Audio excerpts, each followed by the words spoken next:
Les documents de l'Église encouragent les jeunes à s'investir dans l'essai. Bavuze documents de l'Église ngira ngo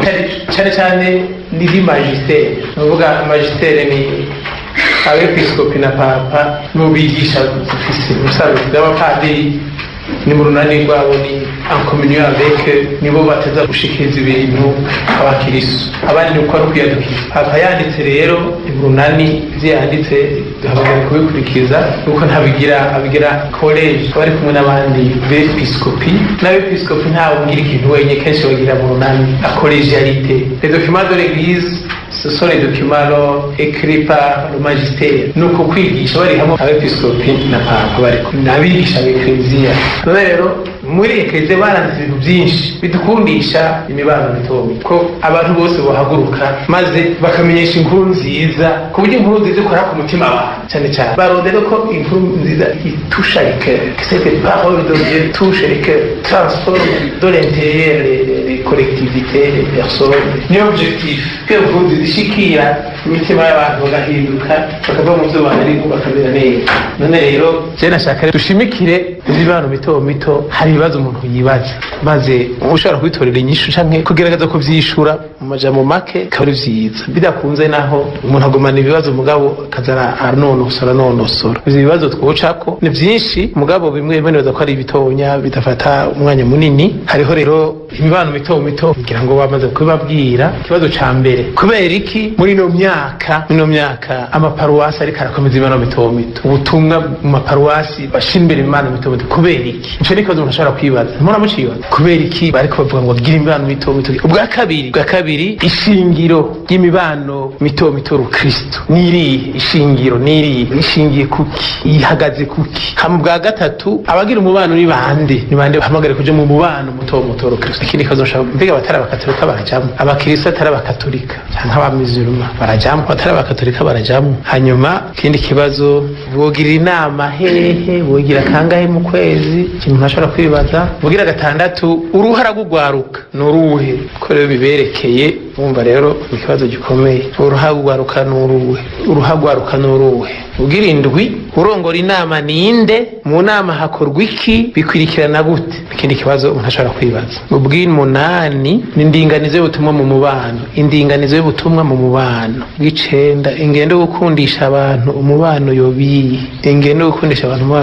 mubazo ni vyinshi urumva ni vyinshi ariko tubice ku mayanga bimwe bwa mbere rero kuki amaparuwasi yahi iwacu ariko ayishinga imibano mito muri iki gihe ariko barashingirako bwa mbere rero amaparuwasi yatanguye gushira imbere imibano mito Kristo kera muri eklezia byatanguye kera mugabo kwisi yose burya si vyahi iwacu gusa ni kwisi yose kubera ya nama ya Vatikano ya kabiri yuguruye ibisaba inama nkuru ya Vatikano ya kabiri Vatican II 1962-1965 harimo ibintu vyinshi vyakozwe ntimwoshobora kubimara nanze ngo mwamuciye ubwenge gute c'est tout un programme n'ibitabo ngira ngo bibliothèque ivyo banditse byo kuzura ngaha bikanahasuma vy'inama ya Vatikano ya kabiri vyinshi ruba cyane iyo nama haba ibintu vyinshi byo twogaruka ko mugabo mu izo bashitseko hari ngene batunganije ubutumwa muri eklezia ngene bokora vuze inama ya Vatikano ya kabiri niba abungerebe eklezia ni papa na episkopi ni wacu musenyeri Ntuyahaga yari yagiyeyo niwe mu episkopi wa mbere mu Burundi yatanguye gutwara diocese ya Bujumbura 59 Ntuyahaga yaramazeho iyo myaka urumva yaramaze umwanya munini cyane Buraya yari mu baseruka cyane mu Burundi iyo nama turavye ivyo yashizeko zino bigaruka ko mugabo nugira nti haciye imyaka 10 muhimbazwa papa Paul gatandatu yaciye atangaza icese yacasohora urwandiko utumirira abantu kumenyesha inkuru nziza niketi rikomeye Evangeli Nunchandi 65-75 woni Paul VI iyo document rero yanditse mu kumenyesha inkuru nziza yagize ati kuri nimero 4 yagize ati turaraba hariho ibibazo ku isi bihari bitoneye gutorera inyishu hanyuma agira ati muri ivyo bibazo bihari imibano mito n'uruhara iri mu nyishu twoshobora kuronka hama ibibazo nibihe yibajije namwe mu bibazo ivyo bibazo ngira nta n'uwo atavyibaza genda avuge mu gifaransa se navuze mu kirundi canke avuge mu kirundi mu gifaransa niho biryoshe amasubira mu kirundi yavuze mu gifaransa qu'est devenu de nos jours cette énergie cachée de la bonne nouvelle capable de frapper profondément la conscience de l'homme. La bonne nouvelle inkuru nziza irimo une énergie extraordinaire papa nivyo yabona énergie extraordinaire qu'est devenue cette énergie cachée de la bonne nouvelle, capable de frapper profondément la conscience de l'homme. Iyo énergie yagiye iriko irakora iraryama, c'est comme une bombe. La bonne nouvelle irimwo ububasha budasanzwe, n'ubwo bubasha bwagiye buriko bukora gute? Qu'est devenue cette énergie cachée de la bonne nouvelle capable de frapper profondément la conscience de l'homme? Ico ni ikibazo yibajije. Acarungikanya ati jusqu'à quel point et comment cette force évangélique était la mesure de transformer vraiment l'homme de ce siècle. Umuntu w'iki gihe iyo énergie yohindura umuntu ku rugero rungana gute? Suivant quelle méthode faut-il proclamer l'évangile pour que cette puissance soit efficace? Nzene umuntu amuzibaza inkuru nziza mugabo abantu bakumviriza bagira gute? Ugasanga bava mu isengero babasiguriye basangiye mugapfa gushika imuhira aca asimbira ku mugore akamukubita, cyangwa umugore agasimbira ku mugabo akamukubita. Ubu n'abagore barakubita aho simbuze vya bitutsi muravyumva, ya myidogo mibi, cyangwa umuntu agasimbira ku mwana akarimagura atacamira. aho simbuze vya bintu vyo kurogana no kwicana, abantu bicana bavuye mu misi. Iyo umukirisa asenga ziswangumviza ijambo akaja kuniga abandi, none iyo jambo ry'Imana ryakoze iyo energie iri mu jambo ry'Imana kwitashiwe guhindura uwo muntu nibiki? Hanyuma nacagira ati ivyo rivyo byose hari ikintu tubuze mu gushikiriza abantu inkuru nziza. Kuri nzira yari n'ububasha irahindura abantu. Hari ico tubuze iki? Ico tubuze ahanciye nsimbiza yaragarutse gose arasigura ibijanye n'imibano mito mito muri Evangeli Nuntiandi. Ivyiza vy'imibano mito mito yarasiguye gose Papa Paul gatandatu. Tumira amaparuwasi hose butunganya imibano mito mito, ivyo kwigisha abantu mu gwinshi masse ila masse c'est la masse, faut des groupements taille humaine kugira ngo uri kurigisha umuntu yumve kandi yimpliqué a participer. Na mukirisu ngwiza murongo mu mibano mito mito niho rero atangwiza murongo ishoboka. Narageza mu isengero mwese mushika igihumbi mushika 2000 bataha ugumugera ntibindaba ntawuzi buvyeke. Mugabo bana muto muto umwe wese urumva aramushikira.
Nindi kete Papa yanditse, Papa ni wa mweranda Yohani Pawulo wa kabiri 90 Redemptoris Mission, no kuvuga ubutumwa bw'umucunguzi, la mission des rédempteurs. Niho yagize ati imibano mito mito niri nguvu zihagije zo kumenyesha inkuru nziza. Imibano mito niri nguvu zihagije zo kumenyesha inkuru nziza. Inguvu zihagije ziri mu mibano mito mito. None buyijukira yaraseze gusana abayobozi bayirusha 90 hari 75 mu 90 Papa mwana Papa abigarutse ko garuka ku mibano mito mito. Hanyuma muravye aha mu Burundi wacu kubera iryo kete ryari ryaraze 75 aha mu Burundi wacu naho nyene abepiskopi basavye abakristo bose bamenyesha ko mu paruwasi yose utanguza imibano mito mito. Umva ingendo yandi kugira ngo byaje mu Imana shikire mu mitima y'abantu kwa kwemera gukomera. Mugabo bo bace bati ni inama sahwanye bagira imibano mito mito kugira ngo banywane hagati yabo. Aba bana bagiye mu nama sahwanya uko bayita, muravyumva. Aho rero iyo mibano mito mito yitwa inama sahwanya, murazi yuko haje batwara iryo zina rya sahwanya, batwara iryo zina rya sahwanya abakatolika basi turarivuye ko tuzorondera ibindi. Nishoboka ngo imibano nshingiro rukristo cyane imibano mito mito rukristo viva imibano mizima rukristo, imibano mizima rukristo kabayita umubano muzima. Bavuze umubano muzima mumbuye aho bitandukanye, umubano muto muto rukristo, umubano muto muto muzima rukristo, muzima ugashizeko ko ni communauté de base. Nkunzanye ibirahuri ngashira hamwe byose kabitondeye kare ibirahuri bigize ni communauté sivyo mais la communauté n'est pas vivante kuko ikirahuri ntigishobora kugendera ikindi ntikiyaga n'ikindi kirahuri nta migendera nishoboka ni bloqué ni nk'amabuye ari hamwe hari abantu bashobora kuba nk'amabuye araho Bujumbura bashobora kugira muri etage imwe hata migenderanire mugirana ibura ya hehe umuntu ashobora kwiba yebera muri etage naho kamuri etage mukaba mu kizu kimeuble kimwe mutanaramukanya tana kimwe n'imyaka ingahe gahera nahe Bujumbura ibaze yuko ubu sinzi nemezaga kwera ubunye baza barabwitije hamwe n'ahandi mu myaka yahera barabanga bataramukanya ntumenye ubaka urugo w'ibiri wabo muravyumva urumva rero umubano muzima ya migenderanire kwa gufashanya kwa gufatana mu twakurabana umubanyi niwe muryango mukugururanira imiryango mukaramukanya umubano muzima rukristo hanyuma noshangira nti uburyo bwo kwishinga inkuru nziza rero gituma ati imibano mito shingira ku bana mito nuko batanguye kera kugira umugambi wa mugambi w'Imana no mugambi w'Imana n'uyu umugambi w'Imana ni umugambi w'Imana ishaka twese ko turabana baye tubaberana mugabo ubatijwe ubu mwana w'Imana siko ubaye umwana w'Imana ishaka twira abana bayo none twinjiye muri mu muryango abo bana hagati yabo baca bavukana tugira umuryango umwe ni Imana hagati y'Imana na twebwe tugize umuryango umwe twese tuba tunywanye none rero uko kunywana hagati y'abantu no mugambi w'Imana baje hamwe bwabwe bw'Imana ko buzaba bumeze ça c'est la communion totale entre Dieu et ses enfants et entre les enfants une communion alors projet c'est de faire de l'église une maison et école de communion. Muri kimbumbi cha gatatu, troisième millénaire, le projet de l'église c'est de faire de l'église la maison et école de communion. Twese tunywane. Murumva rero ubu iyo mibano mito itujana muri umugambi w'Imana kunywana. Muriko ravyumva. Ntuzoza kunywana n'umuntu w'umushinwa hari yanye utabanje kunywana n'ujya mugenzi ujya mu bana hafi. None uko kunywana ucohera muri wa muryango wawe mutonya munza aho mugabo ukaca wagura umubano muto muri quartier kugira ubunywanyi umuvukana ukomere muga murazi yuko abantu burya abantu mwaza kubafite hamwe urasimbira kuunda akamwica nagira nk'akarorero aha mu Burundi babongo abahuta abatutsi bakamarika baricana mwaza ko bafite oya bashaka ngo ntibasangiye ubwoko cyara mpaka gutwenga mbe gusangira ubwoko no kuvugira hari uyumvira kutuswana nabo ni bagusangira ubwoko none ingwe n'akayaburi asangiye ubwoko mbwa ingwe hagati yazo zirasangiye ubwoko none abarundi ko hagati yabo ntibasangiye ubwoko no abarundi n'abazungu ntibasangiye ubwoko abantu bahura ari bakabyarana bakagira umuryango kugira gute ntibasangiye ubwoko none uvuga ngo ubwoko ngo ujye n'ubwoko buwe wewe uhure na naka atari mwe nyene muri societe bafishe umuntu ujya ngo n'umutu cyangwa n'umutuzi nina nagoye gutora ibyo ari byo mugabo baca babifatira ko bakanigana kubera kumbure umwe washaka n'ibyo matungo harabakoresha abandi kuko batakunigana kumbure ari naho baguma ari bakene kwa kundi wa wundi ari karondera itunga n'iki agashire ku ruhande ibintu abandi akanabibagira gasanga umuntu agiye kugokera ubusa ça veut dire ko tujya muri logique yuko atari abantu baza bashaka gusambura nyere kuzana iby'amashetani Imana tuvukanishije ejo ngo tubana bayo tuvukane ntavyo bintu bindi bazana by'umujyano n'ubigiyemo ntibinamwungukira atari gupfana intuntu no gupfana umutima mubi kuko ukoza amaraso apfana intuntu urazumva niyo ugira amahera menshi gute warakoza amaraso aguma ari kuri we ntanaguri yego naho uja kwirega uguma mu bintu bikwiruka inyuma niko niyobatse uguma ingorane murazumva none rero umugambi w'Imana nuko abagita imana mito ni wa mugambi we Eklezia munini uko twese tunywana twubaka umuvukano by'imijyano kayitsinda hanyuma no mu kwigisha ubunye mu kwigisha intumbero baza barashira imbere hari n'itama paradigme ni uburyo baguma bashira imbere mugabo batibagiye n'ubundi bari uburyo bashira imbere muri no myaka nuko gufasha abantu kugira baze baranywana nyene bagita ko ari paradigme d'engendrement kubyarana ko novuga pastoral d'engendrement aha umuntu ashobora gusubira inyuma akavuga ati hari byabaye kera navyo nugaruka kwingene mu kwigisha bashimira aho cinwa ku masakaramentu canke ugashimikira mugubu uko kubyarana no kuvuga mukomenyesha inkuru nziza ushirimbe ko kunga ubucuti kujya kwa abaporoti umuporoti abatijwe muri ishengero bozakaza muri ujya ni mwene data hano nyine bacha bavuga ujya ni mwene data uwo rero babatijwe hamwe bahuye uwarashonje afite icyo mugaburira acamujana muhiriwe jewe nahuye na mwene data ashonje naje kumugaburira niho namubibona bagendana ka bucuti gushira imbere ubucuti ico kintu kirakomeye ubu uri kuramenyesha inkuru nziza murashobora gushama yaga inkuru nziza mukaca mukundana ico bita kubyarana ijambo kubyara turayikoresha kenshi nk'ubu dufate kubyarana mu Kirundi gira bica byumvikana nk'ubu abageni umuhungu yubatse umugore kubaka bubakanye umuhungu aca serugo sivyo bubakanye umuhungu abaye serugo umukobwa nabaye inarugo siko arahinduye izina baravyaranye kuri urwo ruhande muravyumva umwe arabaye inarugo undi baravyaranye kuko aramuhaye izina amugize serugo undi amugize inarugo ico si ikintu gitonya bibarutse baravyara umwana aca yitwa aca hindura izina mama naka papa naka siko nukuvuga umwana baramwibarutse baramuvyaye wewe nta ngorane n'umwana wa naka mugabo se na wacha sera kitwa papa naka mama naka nirindi zina ronse kubera yavyara umwana arabavyaye nabo baramuvyaye kuko arabahinduye abahaye izina hanyuma ico baca bakora ni iki baribwiriza bakamenya umwana bakeneye cyose ivyifuzo vyiwe isisha bafise ubwoba agize gute baragerageza bakamuba hafi barabananya rero umwana kugira adashike mu bigero ikigore cyo kuvyarana kiratangura kikabandanya mu migenderanire misi yose umva ntigiheza ngo gihere uwo mwana mbere azohava yakura gose asubira mbere abavyeyi babeshaho cabihinduka mugabo ni ya logique y'ukuvyarana kugira ivyiza umuntu nawe atari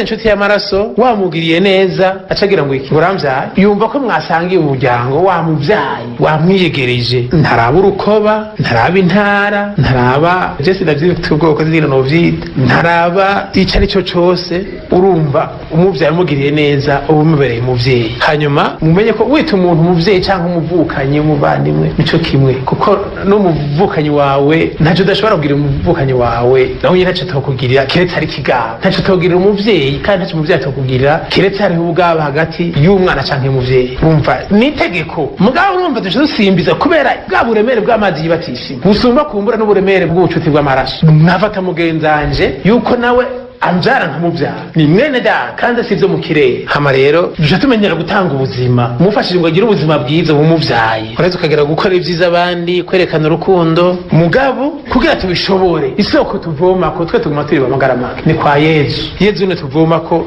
ivyo vyiza vyose ibindi ntavyo twoshobora ubucuti bwacu na Yezu buraza bukadufasha gukomeza ubucuti bwacu na zina muntu wese tukamuha icyubahiro tukamwitwararika ukumva ko mufitiye umwezi nawe urukundo mwese muravukana Yezu yabivuze muri Matayo kabane cha 23:8 mwese muravukana yarabitubwiye ashimika ntihagire wigira ngo n'umwarimu n'umwigisha niki oya turavukana twese mwese muravukana komeza umuvukana murumva rero muri iyo ntumbero kuvyarana nuko iyo mibano mito dushaka bashaka gukomeza mu maparuwasi yoshika kuri uko kwitwararikana abo babana mu mubano bakugurukiranira bagahana ubuzima bakababarana muri vyose ingeso mbi umubano ugakora ukazigwanya ahantu ziba ziri abagabo bagomba barya abagore bakubita abagore ubu rero muri uyu mubano y'induru ya mission ntayo dushaka bagahaguruka mu mubano bakiyamiriza umuntu inkozi y'ikibi mu mubano muravyumva niho rindira ngo abapolisi baze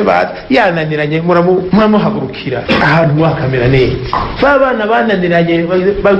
mukabahagurukira bikahava mugabo twigira sindabibazwa kandi yazazobitubaza wafajije kimwene wayo mubanyi niwe muryango umva ndacagaguye kugira mwumve ko dutumiriwe ko ari vyiza kandi ubukristo bwacaraho nyene bubonekera tutagize gutyo tuzoba twitwa abakristo b'ingwiza murongo badashira mu ngirija mugima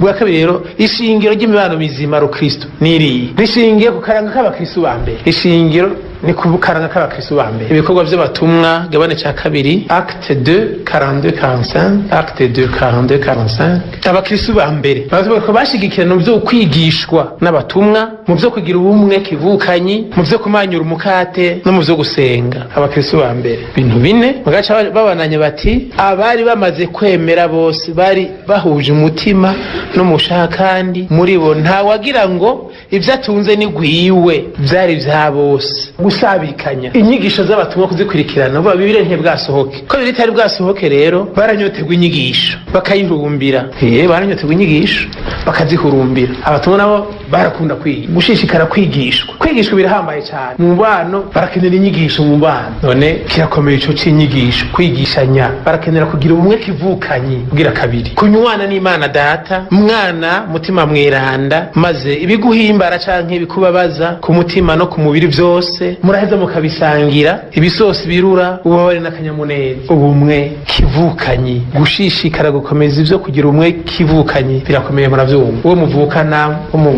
musangiye vyose, ibisosi n'ibirura, ababaye ukababara, anezerewe ukanezerwa, imanza z'akanyamuneza mukamuri kumwe, zo kubara muri kumwe, mugasangira vyose. Imibano mitima ishingiye ngaho yateze gushika kuri urwo rugero, muga murumva biguma bigoye kubera abantu, hari abantu bamara uruntu mu vyo kumanyura umukate, gukomeza ivyo kumanyura amasakaramentu, si ukaristiya gusa mugabo nayo ni masakaramentu, gukomeza guhurumbira amasakaramentu, mugaha ikibanza Imana kwiye, kuko niyo izitanga ubuzima, ibafasha gukomeza uwo mubano murimo n'ubuzima bwanyu kabukomeza. Amasakaramentu agira ikibanza kinini. Kumanyura umukate birahambaye, no kugusangira birahambaye. Muravyumva, wamuvuka ni ukomera. Hama gukomeza ivyo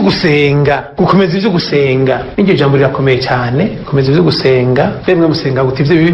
bigaragara ko murasenga nakabona nibi, ibintu bigaragara ko kumbura abakristo bariko barasenga nibi. Hari kambe hoho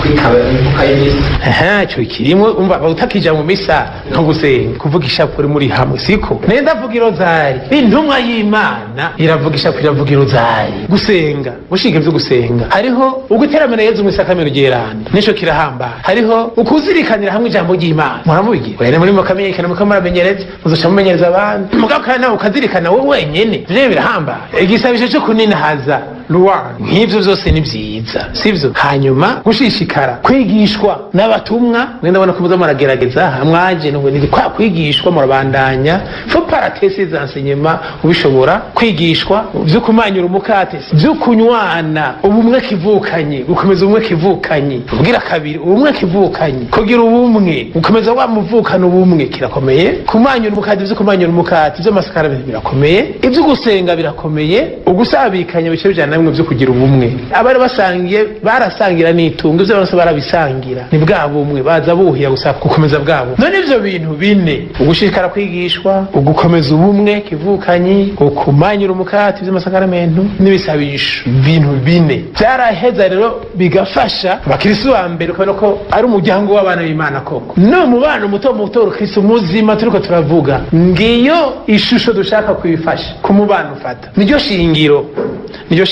Hanyuma abantu bari mu bano bakera barashingira cyane ku kintu bita akazu, oikos maison. Turavye rero ubuza akazu, ego umva inzu mugabo cyane cyane mubona abantu mukunda kuba muri hamwe, abantu muja hamwe mukagiranira imigenderanire idasanzwe. Bavuga ko habamwe imicine, umuce